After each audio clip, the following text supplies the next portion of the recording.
Good afternoon, Dr. Gary here. It is cold in New Jersey. Woo! About 9 degrees today. We are dental practice brokers nationwide. We sell dental practices. Today's topic is going to be, don't overreact when the landlord sends the lease with a huge error. Just had a situation like this. The buyer almost blew up.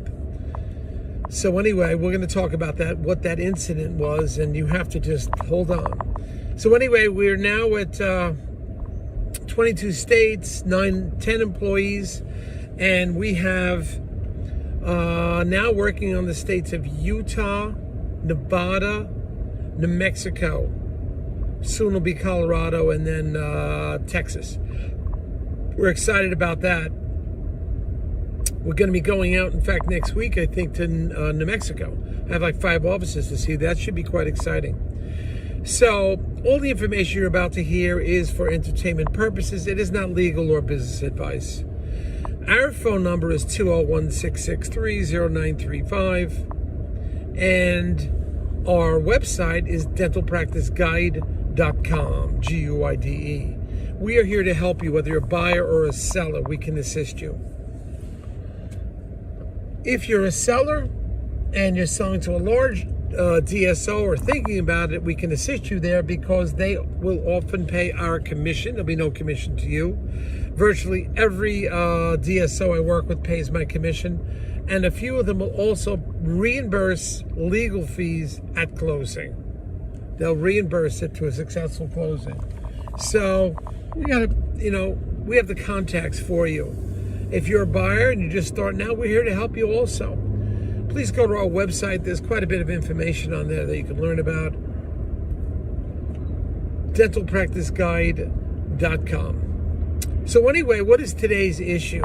Just happened in the last 48 hours. Landlord, after negotiation back and forth, sends a lease. And the lease had on it 11 months of security. Well, that's pretty crazy. I mean, normally a commercial lease may be a month and a half. Or sometimes if the buyer or the new lease tenant doesn't want to sign personally, and you usually always have to, they may ask for 6 months. That's the highest I've ever heard, a 6-month security deposit. If you're not going to sign personally, which they always ask you. But I've never heard 11 months. So the lease was negotiated, was sent to the buyer. The buyer almost lost it. Buyer almost freaked out and said, what? 11 months?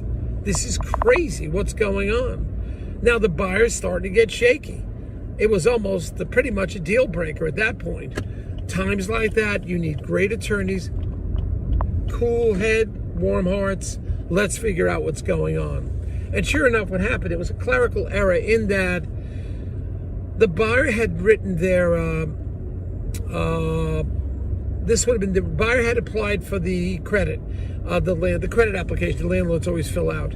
The buyer filled out the credit application, supplied it to his attorney, but the attorney thought he was just getting a copy, understandably, and assumed the new tenant, the buyer, had already submitted it to the landlord. Well, we lost another week. The landlord supplied the lease, but because he didn't have a credit check, he had a lease that defaulted to 11-month security. Without credit check, they would automatically go to 11-month security. It's just a default on, and that's it.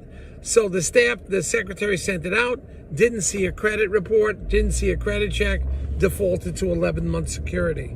And it was all, you can explain it. So don't overreact when you get situations like that. At the same time, you may get a contract that's already been pre-negotiated, or you negotiated something on the letter of intent. By the way, letter of intent, although it's non-binding, generally you stick with the terms of the letter of intent. And usually, if you have a good dental attorney, he should put a lot in there. Sort of preload the contract, if you want to call it. Things he thinks he's going to put in the contract. He can put a few things on that letter of intent. And send it out that way. So we've had letters of intent negotiated, and pretty much everybody knew the terms that the contract was going to be. Then all of a sudden the contract comes out, and it's outrageous contract. It's like just crazy. It has things on there that were never negotiated, that were never discussed, or may have been discussed, and now it came out something different. Don't overreact at the buyer or the seller. Well, generally the seller creates the contract.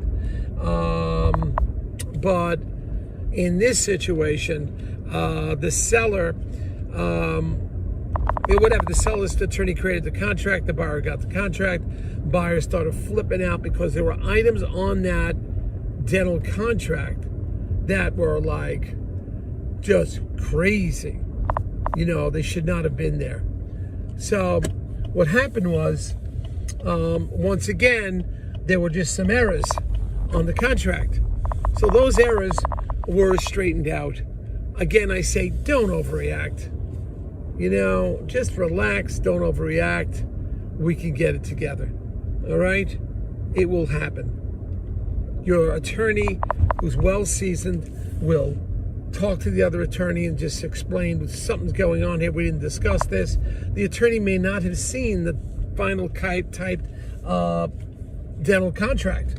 And it happens. Don't start losing it because of that, okay? I've seen this happen time and time again. So just don't get upset. Relax. We'll get through it. All right? Anyway, Dr. Gary signing off. Next week looks like New Mexico. We're excited for New Mexico. I think we have 5 offices. I think it's Taos. We just got Santa Fe. We have 3 in Albuquerque. And then I think there's one. Yeah, actually, there's one in La Cruz and one in Roswell. So we're going to try to get them all in on this trip. If not, we'll do it over 2. But we're excited about New Mexico. All right, great opportunities. Most of the practices I have are all doing over $850,000. So let's talk about that.